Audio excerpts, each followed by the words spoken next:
Hello friends, welcome back to my channel. तो friends, आज की जो वीडियो है, इस वीडियो में हम बिहार स्पेशल के महत्वपूर्ण प्रश्नों को देखेंगे। जी हाँ दोस्तों, इस वीडियो में हमने जो प्रीवियस ईयर में बिहार स्पेशल के प्रश्न पूछे गए हैं, उन सभी प्रश्नों को इस वीडियो में शामिल किया है। और बीपीएससी द्वारा जो बिहार स्पेशल के प्रश्न पूछे गए हैं, उन्हीं प्रश्नों को सिर्फ हमने इस वीडियो में लिया है। तो फ्रेंड्स, आप इस वीडियो को शुरू से लास्ट तक देखिएगा। अगर आप बिहार शिक्षक भर्ती 3.0 री एग्जाम की तैयारी कर रहे हैं या टीआरई 4 के लिए तैयारी कर रहे हैं, क्योंकि अगर आप इस वीडियो को लास्ट तक देख लेते हैं तो इतना गारंटी है कि 1 या 2 नंबर का प्रश्न आपको इसी वीडियो से देखने के लिए मिल जाएगा। तो आप इसको लास्ट तक देखिएगा। चलिए इस वीडियो को स्टार्ट करते हैं और पहला क्वेश्चन देखते हैं। अगर हम पहले क्वेश्चन की बात करें तो पहला क्वेश्चन है कि बिहार की सुमेश्वर श्रेणी है। जी हाँ दोस्तों, बिहार की जो सुमेश्वर श्रेणी है वह कैसी है? यह पारसनाथ पहाड़ी से पुरानी है, कि राजमहल की पहाड़ी से पुरानी है, कि खड़गपुर पहाड़ी से पुरानी है, कि इन सब में से नई है? तो देखिए, जो सोमेश्वर की श्रेणी है यह जो है कि यह आपका इन सब में से नई है। जी हाँ दोस्तों, डी वाला ऑप्शन सही हो जाएगा। यह जो है कि अभी नवनिर्मित श्रेणी है, तो यह ऑप्शन नंबर डी इसका सही आंसर है। चलिए नेक्स्ट प्रश्न देखा जाए। अगले प्रश्न की बात करें तो अगला प्रश्न है कि मुंडा जनजाति अधिकांशतः बसी है। जी हाँ दोस्तों, मुंडा जनजाति जो है वह अधिकांशतः कहाँ पर बसी है? तो यह तो आप आंसर जान ही रहे हैं कि बिहार स्पेशल वीडियो है तो बिहार ही होगा इसका आंसर। तो ऑप्शन नंबर डी भी इसका सही हो जाएगा। जो मुंडा जनजाति है वह ज्यादातर जो है वह बिहार में है। चलिए नेक्स्ट प्रश्न देखते हैं। अगला प्रश्न आपका है कि संख्यात्मक रूप से बिहार की सबसे बड़ी अनुसूचित जनजाति है। जी हाँ दोस्तों, पूछा गया है कि अगर संख्यात्मक रूप से बिहार की सबसे बड़ी अनुसूचित जनजाति कौन सी है, तो इसका जो सही आंसर हो जाएगा वह हो जाएगा संथाल। जी हाँ दोस्तों, संथाल जो है वह अनुसूचित जनजाति है, सबसे बड़ी अनुसूचित जनजाति है, सबसे ज्यादा संख्या में जो है कि बिहार में पाई जाती है। तो इसको याद रखिएगा दोस्तों। अगर आपको इसका पीडीएफ वगैरह चाहिए तो हमारे टेलीग्राम चैनल से डाउनलोड कर सकते हैं। टेलीग्राम चैनल का लिंक आपको इस वीडियो के डिस्क्रिप्शन में मिल जाएगा। वहां पर क्लिक करके चले जाइए हमारे टेलीग्राम चैनल पर और वहां से इसका पीडीएफ डाउनलोड कर लीजिए। और दूसरी चीज, अगर टेलीग्राम चैनल पर हमको फॉलो करते हैं तो वहां पर एग्जाम से रिलेटेड कोई भी जानकारी रहती है तो सबसे पहले दे दी जाती है। और जो भी सूचना आती है, चाहे वीडियो वगैरह आती है, तो उसका लिंक वगैरह भी दे दिया जाता है। तो इसलिए आप वहां पर हमको जरूर फॉलो कर लीजिएगा। और चैनल पर नए हैं तो चैनल को जरूर सब्सक्राइब करिए, जिससे कि आपकी एक अच्छी तैयारी हो सके। अगला प्रश्न आपका है कि बिहार सरकार के ऑर्गेनिक योजना के तहत निम्न में से किसके किनारे जैविक कृषि को बढ़ावा दिया जाएगा? जी हाँ दोस्तों, यह पूछा गया है कि बिहार सरकार की जो ऑर्गेनिक कॉरिडोर योजना है, ऑर्गेनिक योजना है, इसके तहत जो है कि निम्नलिखित में से किसके किनारे पर जो है वह जैविक कृषि को बढ़ावा दिया जाएगा? तो बिहार सरकार अभी जो है ऑर्गेनिक कॉरिडोर बनाना चाहती है। तो इसका जो सही आंसर आपका हो जाएगा वह हो जाएगा ऑप्शन नंबर ए। जी हाँ दोस्तों, गंगा नदी के किनारे जो है ऑर्गेनिक कॉरिडोर बनाना चाहती है बिहार गवर्नमेंट। तो इसको याद रखिएगा। चलिए नेक्स्ट प्रश्न देखा जाए। 5वें प्रश्न की बात करें तो अगला प्रश्न है कि बिहार से होकर जाने वाला राष्ट्रीय राजमार्ग कौन सा है? जी हाँ दोस्तों, यह पूछा गया है कि बिहार से होकर जाने वाला राष्ट्रीय राजमार्ग कौन सा है। तो अगर हम राष्ट्रीय राजमार्ग की बात करें तो बिहार से होकर जाने वाला राष्ट्रीय राजमार्ग जो है वह ऑप्शन नंबर डी हो जाएगा। राष्ट्रीय राजमार्ग 23 जो है वह बिहार से होकर के जाता है। तो इसको याद रखिएगा। चलिए अगला प्रश्न देखते हैं। अगला प्रश्न आपका है कि बिहार में राष्ट्रीय मार्गों की लंबाई कितनी है? जी हाँ दोस्तों, पूछा गया है कि बिहार में जो राष्ट्रीय मार्ग हैं इनकी लंबाई कितनी है। तो देखिए, अगर हम बिहार में राष्ट्रीय मार्गों की लंबाई की बात करें तो कुल जो है कि 5,940 किलोमीटर इसकी लंबाई है। जी हाँ दोस्तों, बिहार में जो है 5,940 किलोमीटर इसकी लंबाई है। और इसमें देखिए ऑप्शन में कहीं पर भी यह नहीं दिया गया है, तो इसका जो सही आंसर हो जाएगा वह ऑप्शन नंबर ई हो जाएगा, इनमें से कोई नहीं। तो यह वाला आंसर आपका सही हो जाएगा। इसको याद रखिएगा कि कुल लंबाई कितनी है, 5,940 किलोमीटर है। चलिए अगला प्रश्न देखते हैं। अगले प्रश्न की बात करें तो अगला प्रश्न है टाटा लौह इस्पात कारखाने में लौह अयस्क की पूर्ति होती है। जी हाँ दोस्तों, जो टाटा लौह इस्पात कारखाना है वहां पर लौह अयस्कों की पूर्ति कहां से होती है? तो वहां पर अगर हम लौह अयस्कों की पूर्ति की बात करें तो वह आपका होता है ऑप्शन नंबर डी। जी हाँ दोस्तों, सिंहभूम से जो है इसकी पूर्ति होती है। ऑप्शन नंबर डी आपका सही हो जाएगा। चलिए नेक्स्ट प्रश्न देखते जाए। अगर हम अगले प्रश्न की बात करें तो अगला प्रश्न है कि निम्न में से किस जिले में बिहार का एकमात्र राष्ट्रीय उद्यान स्थित है? जी हाँ दोस्तों, ऐसा कौन सा जिला है जहां पर जो है कि बिहार का जिला है जहां पर जो है कि एकमात्र राष्ट्रीय उद्यान स्थित है?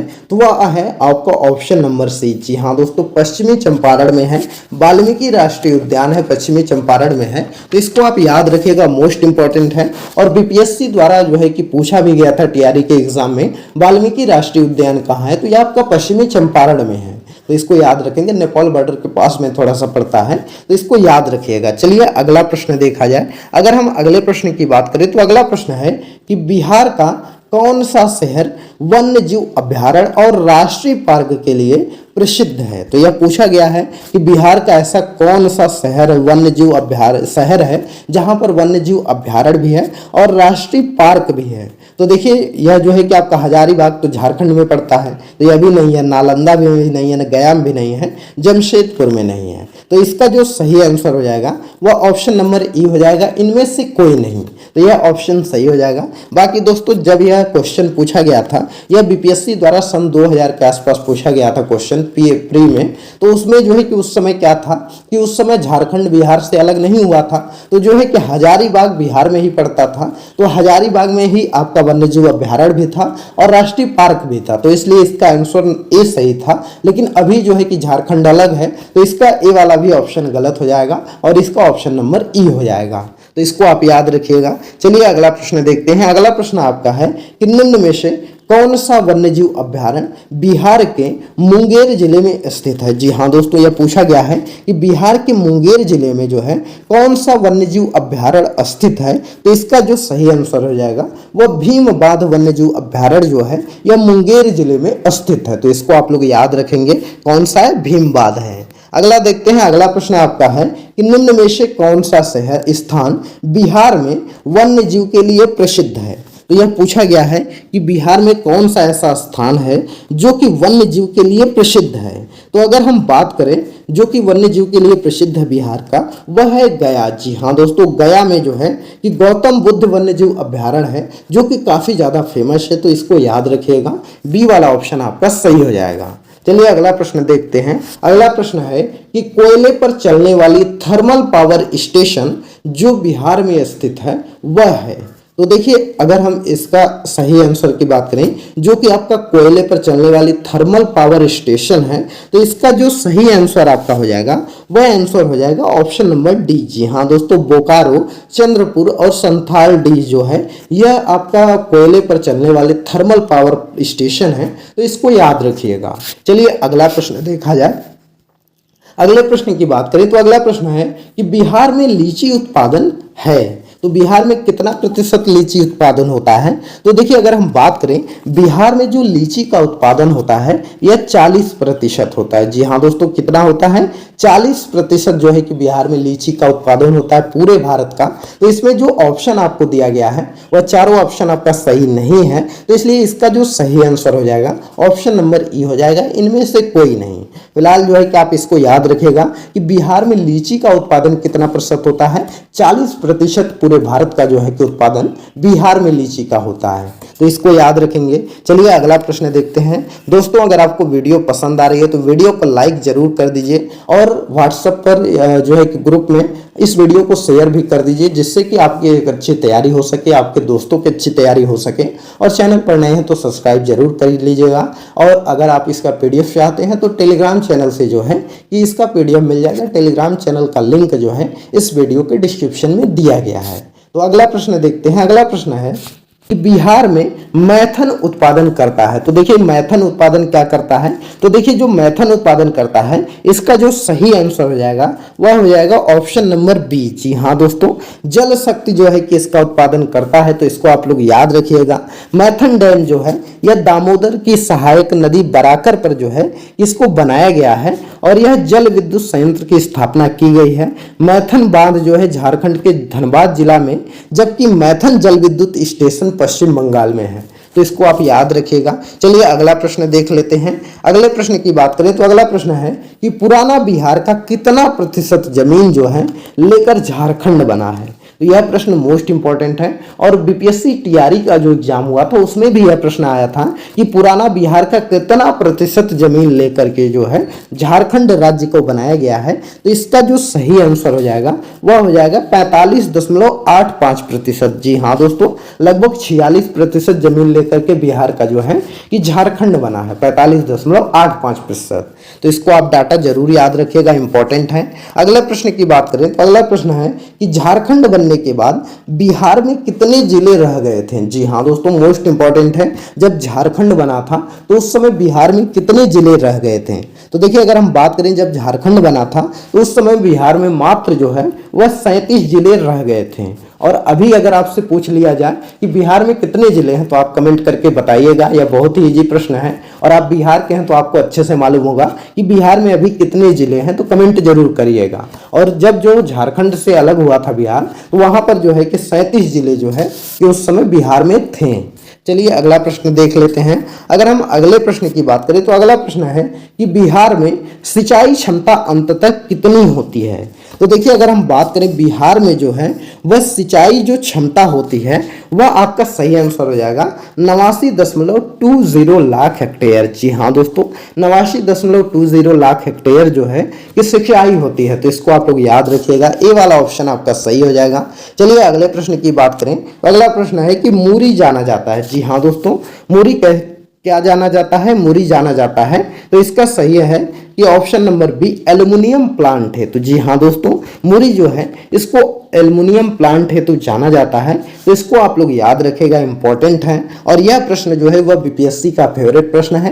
कई बार जो है कि प्रीवियस ईयर में जो है कि इसको रिपीट किया गया है। तो इसको याद रखिएगा कि मुरी क्या है, एल्युमिनियम प्लांट है। तो इसको याद रखेंगे। चलिए अगला प्रश्न देखते हैं। अगला प्रश्न है कि कौन सा प्रमुख उद्योग मुरी में स्थापित है। तो देखिए, अगला प्रश्न भी आ गया कि कौन सा प्रमुख उद्योग मुरी में स्थापित है। तो यह क्या हो जाएगा, एल्युमिनियम उद्योग जो है वो मुरी में स्थापित है। तो इस तरह से आप याद कर सकते हैं कि मुरी एल्युमिनियम उद्योग, मुरी एल्युमिनियम उद्योग। तो इस तरह से आपको याद हो जाएगा। चलिए अगला प्रश्न देखते हैं। अगले प्रश्न की बात करें तो अगला प्रश्न है कि पटना का स्थानीय समय है। तो देखिए, अगर हम पटना के स्थानीय समय की बात करें तो यह क्या है, तो यह जो है भारतीय मानक समय से आगे है। जी हाँ दोस्तों, जो पटना का स्थानीय समय है वह भारतीय मानक समय से आगे है। इसको आप लोग याद रखिएगा, मोस्ट इंपॉर्टेंट है। चलिए नेक्स्ट प्रश्न देखा जाए। अगर अगले प्रश्न की बात करें तो अगला प्रश्न है कि बिहार में कृषि योग्य भूमि का कितना प्रतिशत भाग सिंचित है। तो यह इंपॉर्टेंट प्रश्न है कि बिहार में जो है कि जो कृषि योग्य भूमि है उनमें से कितना प्रतिशत भाग जो है कि वह सिंचित है। तो इसका जो सही आंसर हो जाएगा वह हो जाएगा 50% से अधिक भाग। जी हाँ दोस्तों, 50% से अधिक भाग जो है वह कृषि भूमि योग्य सिंचित है। तो इसको याद रखेंगे। चलिए अगला प्रश्न देख लिया जाए। अगला प्रश्न है कि पूर्व में बंगाल का दुख कही जाने वाली बिहार से उद्गम होने वाली नदी है। तो ऐसी कौन सी नदी है जो कि बिहार से उद्गम उसका होता है और उसको जो है कि बंगाल का दुख भी कहा जाता है। तो इसका जो सही आंसर आपका हो जाएगा वह हो जाएगा ऑप्शन नंबर बी। जी हाँ दोस्तों, दामोदर नदी को जो है कि बंगाल का शोक भी कहते हैं, बंगाल का जो है कि दुख भी कहते हैं। तो इसको याद रखेंगे। और यह प्रश्न तो काफी इजी है, आपको याद भी होगा। और बिहार का शोक किस नदी को कहते हैं आप कमेंट करके बताइएगा, हम आपके आंसर का इंतजार करेंगे। चलिए अगला प्रश्न देखते हैं। अगले प्रश्न की बात करें तो अगला प्रश्न है कि बिहार में उत्पादन की दृष्टि से चावल के बाद दूसरी फसल है। तो बिहार में अगर हम उत्पादन की दृष्टि से बात करें तो चावल के बाद दूसरी फसल कौन सी है। तो चावल के बाद जो दूसरी फसल है वह आपका गेहूं है। जी हाँ दोस्तों, ए वाला ऑप्शन आपका सही हो जाएगा। सबसे ज़्यादा जो है कि बिहार में चावल होता है, फिर उसके बाद गेहूं होता है, फिर उसके बाद मक्का होता है, उसके बाद चना होता है। तो इसको आप लोग याद रखिएगा। सबसे ज़्यादा आपका क्या होता है, धान होता है, मतलब चावल होता है, फिर गेहूं होता है, फिर मक्का होता है और उसके बाद चना होता है। तो चलिए अगला प्रश्न देखा जाए। अगले प्रश्न की बात करें तो बिहार में मुख्य खाद्यान्न फसलें हैं। तो बिहार की मुख्य खाद्यान्न फसल कौन सी है। तो बिहार की जो मुख्य खाद्यान्न फसल है वह है चावल, गेहूं, मक्का। जी हाँ दोस्तों, जैसा कि आप जानते हैं चावल सबसे ज्यादा होता है, उससे कम गेहूं, उससे कम मक्का होता है। तो यही जो है कि तीनों मुख्य फसल भी रहेगी। तो इसलिए ऑप्शन नंबर ए जो है वह आपका सही हो जाएगा। चलिए अगला प्रश्न देखा जाए। अगला प्रश्न है कि निम्न में से कौन सा सत्य है। तो यह पूछा गया है कि इनमें से कौन सा सत्य है। तो देखिए अगर हम इनमें से सत्य की बात करें तो चलिए चारों ऑप्शन सबसे पहले पढ़ लेते हैं। तो देखिए बिहार कोयले और अभ्रक का उत्पादक रहा है, तो यह पूछा गया है, बताया गया है कि बिहार कोयले और अभ्रक का उत्पादक रहा है, तो यह बिल्कुल सही है, तो ये वाला ऑप्शन आपका सही हो जाएगा। अगला देखते हैं कि बिहार को उड़ीसा से वर्ष 1911 में अलग किया गया, तो देखिए यह वाला ऑप्शन जो है वह गलत हो जाएगा। जी हाँ दोस्तों, 1911 में अलग नहीं किया गया था, उड़ीसा को जो है कि 1936 में अलग किया गया था, तो यह ऑप्शन गलत हो जाएगा। अगला ऑप्शन है कि झारखंड राज्य बनने के बाद बिहार की सीमा उड़ीसा से लगती है, तो यह चीज कहा गया है कि झारखंड राज्य जब बना तो उसके बाद जो है कि बिहार की सीमा उड़ीसा से लगती है, तो ऐसा नहीं है, जब से झारखंड बन गया तब से उड़ीसा से बिहार की सीमा नहीं लगती है, तो यह ऑप्शन भी आपका गलत हो गया। वहीं पर अगर हम बात करें बिहार में एक सदनी विधान पालिका है, तो यह भी ऑप्शन गलत है। बिहार में जो है कि द्विसदनी विधान पालिका है, तो इसको याद रखिएगा। तो इसका जो सही आंसर हो जाएगा वह ऑप्शन नंबर ए हो जाएगा कि बिहार कोयले और अभ्रक का जो है वो उत्पादक केंद्र रहा है, तो इसको याद रखेंगे। तो दोस्तों यह टॉप 25 क्वेश्चन थे जो कि बिहार स्पेशल के प्रश्न हैं और प्रीवियस ईयर में बीपीएससी द्वारा इसको पूछा गया है, तो आप इस वीडियो को 2-3 बार रिपीट करके देख लीजिएगा। सभी प्रश्न इंपॉर्टेंट है, सभी आपको पता होना चाहिए और ज्यादातर चांसेस हैं कि आपकी वीडियो आपके एग्जाम में इन सभी प्रश्नों में से कोई ना कोई प्रश्न जरूर आ जाएगा। और दोस्तों हम अपने वीडियो में सिर्फ उन्हीं प्रश्नों को शामिल करते हैं जो कि आपके एग्जाम के पॉइंट ऑफ व्यू से इंपॉर्टेंट हो, जिसके आने के ज्यादा चांसेस हों। हम जो है कि अगर बिहार स्पेशल पे चाहें तो आपको 100 क्वेश्चन पर डे करवा सकते हैं, 200 क्वेश्चन करवा सकते हैं, लेकिन हम उतने क्वेश्चन शामिल करके क्या फायदा होगा जब आपके एग्जाम में पूछा ही नहीं जाएगा। तो इसलिए हमने जो है कि सिर्फ उन्हीं क्वेश्चन को शामिल किया है जो कि ज्यादा इंपॉर्टेंट है, आपके एग्जाम में आने के चांसेस हैं। तो फ्रेंड्स आप 2-3 बार वीडियो को देख लीजिएगा, जिससे कि आपकी तैयारी अच्छी हो जाएगी। और इसका पीडीएफ आपको चाहिए तो हमारे टेलीग्राम चैनल पे चले जाइए, लिंक आपको डिस्क्रिप्शन में मिलेगा वीडियो के, और वहां से हमको फॉलो कर लीजिए और वहां पर आपको पीडीएफ जो है कि प्रोवाइड कर दिया जाएगा। तो चलिए इस वीडियो को स्टॉप करते हैं, मिलते हैं अगले एक नई वीडियो में। वीडियो पसंद आई हो तो वीडियो को लाइक करिए, ज्यादा से ज्यादा शेयर करिए, चैनल पर नए हैं तो चैनल को जरूर सब्सक्राइब करिए।